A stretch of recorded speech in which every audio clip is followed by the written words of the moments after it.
Hey, it's Kendall here, your Northern Rider. I've been trying to get you guys some footage about some of the toys that I got and projects that I've had. I've just been super busy. So in the next few weeks, I'm gonna try to get out some footage of the motorcycles, bikes, being the Northern Rider. Gonna have some product reviews and maybe even trip later this week. But one thing that I wanna touch base on that I should have done when I picked it up, and I haven't, so I'm a little behind, but I'd like to show you the big dog, my T7. Here she is. I picked her up brand new this spring. 2024 Yamaha Tenere Canadian edition. Why they did a Canadian edition, not sure. Maybe just something a little different from the US and European market. But I had a CB 500X that was done up for adventuring. I liked it. It just was lacking in the suspension and overall clearance. So I bit the bullet, went to the local shop, which was Parkland Cycle in Stony Plain, which were excellent to deal with, and I picked up this baby. The original plan was to start off with a stock, and then as I ordered parts and accessories, I would do install videos, but I just got too excited. So I got about, I don't even know now, 2,000 kilometers on it. 2,121K. So what I want to do is just touch base on some of the stuff that I did on it, make it better for myself, some things I still want to do with it. So without further ado, first thing I did was got rid of those Pirellis, STRs. They're a good street tire, wicked on the road, but if you want something that is just a little bit better off trail, I mean, guys can go full motocross wheels or tires. I didn't want to do that. I've ran these Kenda big blocks on a couple other bikes before. They're good 50-50. The treads do wear out like any dual sport tire does, but you get a few thousand K out of them for sure. Next on the list, couldn't handle the sewing machine sound that came out of these things. I know you can gut the original mufflers, but I ended up going with Midstorm out of Italy, and this thing barks. Took the quiet core out, obviously, and she sounds way better now. I'll do some sound footage after. Then I wanted armor, so instead of full pannier racks, I wanted just side armor shields. Kind of low pro with your bags, you don't got them sticking out far. So I went with these Motos. They're nice and tight, they protect the plastics. You still got a gap in between. And then on the front, I went with the heat bars.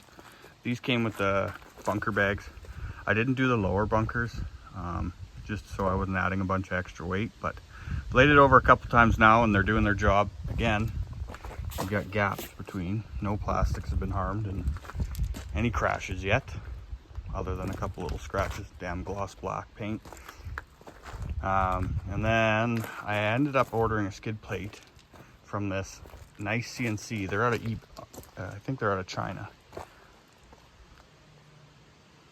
But originally I ordered a skid plate, but they had it misinformed saying that it would work for the Euro 5 cat, where it comes down on the vertical, and it did not. So it was hitting, I ended up sending it back. They were really good, full refund. And then for my troubles, they sent me this rear rack. Now I did have to do some modifying because I don't think it's made to work with the motos.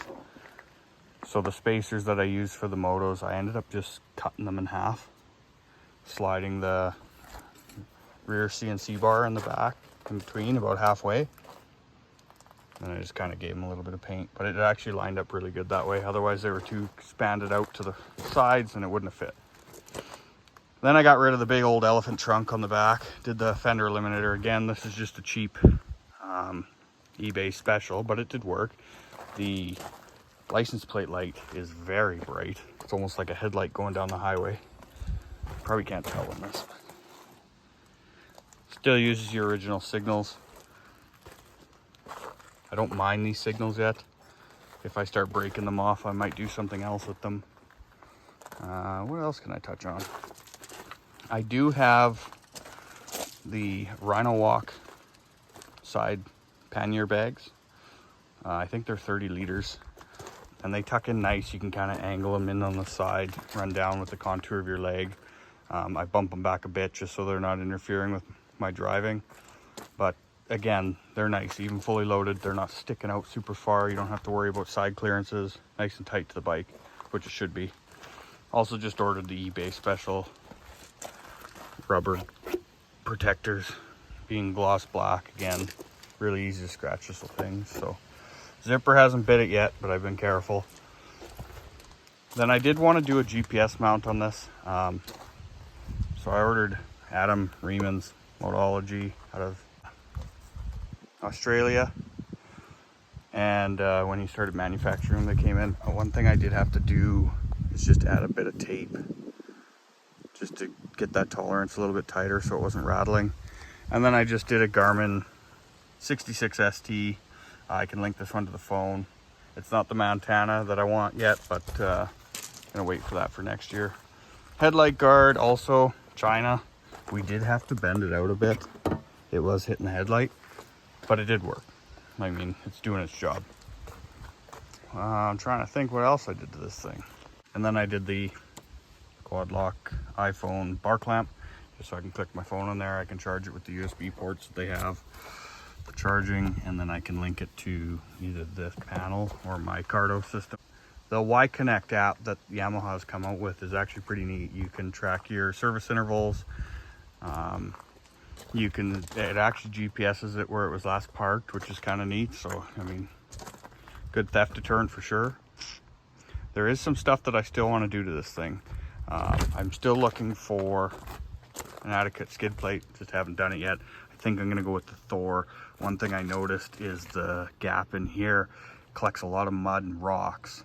So I want to get the one that comes up right flush with the radiator. You can see how it's kind of beat up in there from rocks and mud bounce around, like even the oil filter's a little scratched up. And then wider foot pegs. So these ones work. I took the stock rubbers out, they just didn't fit good with the contour of my feet, went just to the metal. But I need something a little wider. So I noticed I am kind of stretching my legs out to the side with the width of the tank. So I am going to go to something wider. And then I did pick up today, haven't installed them yet, I'll probably do a little install video, Oxford heated grips. Now I went with the premiums with the integrated switch, just so I don't have to put a module up on the dash or on the handlebars. Haven't installed it yet. I have ran the original Oxfords on a lot of other bikes and they are wicked. No issues with them. They have the smart application, so if you forget them on, it kind of measures off the voltage of your battery, knows that the bike's not charging and shuts off on their own. These bags are great. They do cover up the decals. They came with the bars, but quick to throw your wallet, keys, whatever in there without packing the full luggage bags. These don't really have any other storage on them. Other than that, she's still pretty stock. So as I continue to add more to it, I'll do some more footage. This is my girl. This is, I did get carried away a little bit, so just trying to pace myself on what I'm spending on it. I think MSRP on this was Canadian. Now we're talking Canadian dollars. You know, our wicked 70% exchange rate with the US, but I believe with everything on it, Parkland Cycle was able to beat it on the Canadian edition compared to some other local shops with just the stock bike. So I know the Canadian edition did add a couple $100, and then they also had the quick shifter for the 2024 included, which I installed. That thing makes this bike a lot of fun. I believe out the door with everything said and done, the goof tax, everything, tire levies, it was $15,700. So if you guys are looking for a bike brand new, I did see rumors that there's a 2025 maybe coming out with a restyle, maybe a couple things, but honestly, this thing's a beast and it doesn't really need anything. Bare bones, nice and simple, throttled by cable, and it just works. The ABS is nice also. You can turn that off. I haven't really played with that too much till I went on the trails, and you believe me, you want the ABS off. So as I continue to throw some money at this thing and do some riding, I'll have some more footage on it, but here she is.